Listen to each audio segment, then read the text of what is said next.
ეს ამბავი მაიმუნების სამყაროში ცოტა მოძველებული არის, მაგრამ ადამიანებისთვის ცხელი არის და თან რაღაცნაირად მუდმივად აქტუალურია. მოკლედ, კონგოში გასულ თებერვალს ერთ-ერთ ტყეში სადაც ბონობოები ბინადრობენ, მომხდარა დიდი ამბავი. ყოფილა ესეთი ბონობო სახელად ჰუგო, რომელიც არის 19 წლის და ადამიანების წლებზე ეს გამოდის 57 წლის. ამ ჰუგოს თავს დასხმია ერთ-ერთი თანამეჯოგე მდედრი ბონობო და მოუგლეჯია სახე, ყური და საოხრე. და ის მეცნიერები, რომლებიც აკვირდებიან ამ ჯგუფს, ვარაუდობენ, რომ ეს ყველაფერი ყოფილა ჰუგოს ბრალი. ეხლა ძალადობასო არ ვამართლებთო, მაგრამო ჰუგოს ბრალი იყო. იმიტომ რომ როგორც დააკვირდნენ, რამდენიმე დღით ადრე თურმე ჰუგო ეცადა, რომ აი იმ მდედრისთვის, რომელიც მას თავს დაესხა, მოეტაცა შვილი. ხო და არ ვიცი ხა რა მიზნით აკეთებდა ამას, მაგრამ ეტყობა მეორეჯერაც ცადა და ამას მოყვა ეს კონფლიქტი. ხო და მოკლედ ესე იგი თუ ვინმეს გაინტერესებთ რას უზამდნენ მაიმუნები 57 წლის კაცებს, რომლებიც ავტობუსში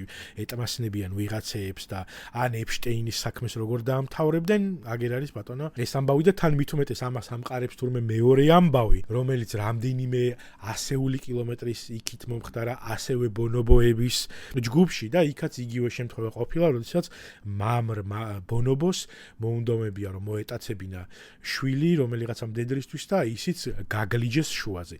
თუმცა ჰუგოს რაც დამართესო, ეგ ყოფილა უპრეცედენტო ამბავი საერთოდ მთელი ამ სახეობების ისტორიაში, იმიტომ რომ როგორც ამბობენ ბონობოები შიმპანზეებისგან განსხვავებით, რომლებიც ასევე ჩვენი ასე ვთქვათ ბიოლოგიური ახლო ნათესავები არიან, ყოფილან ძალიან მშვიდები რა. შიმპანზეები თუ არიან ძალიან აგრესიულები, ბონობოები ყოფილან ძალიან მშვიდები და იმდენად მშვიდები, რომ რაღაცნაირად რადიკალურ ლიბერალიზმში ყოფილან გადავარდნილები და რაღაცა სტრესი ან კონფლიქტი რო ხდებოდა, თურმე არც მეტი არც ნაკლები სექსით აგვარებდნენ ამ თემას. და ეხლა წარმოიდგინე, ესე იგი, რა უმადურები არიან კაცები, რომ აი ესეთ პირობებში იმ დონეზე მიიყვანეს ქალები, რომ ესე იგი სტრესის მოხსნის საშუალება პირდაპირ მოაგლიჯეს. წარმოიდგინე. ხო და მოკლედ აქედან ესეთი ანთროპოლოგიური დასკვნა შეგვიძლია გამოვიტანოთ, რომ ყველა კაცი ერთნაირი არის და აი მაგ დონეზე შეიძლება ვიგიყვანონ.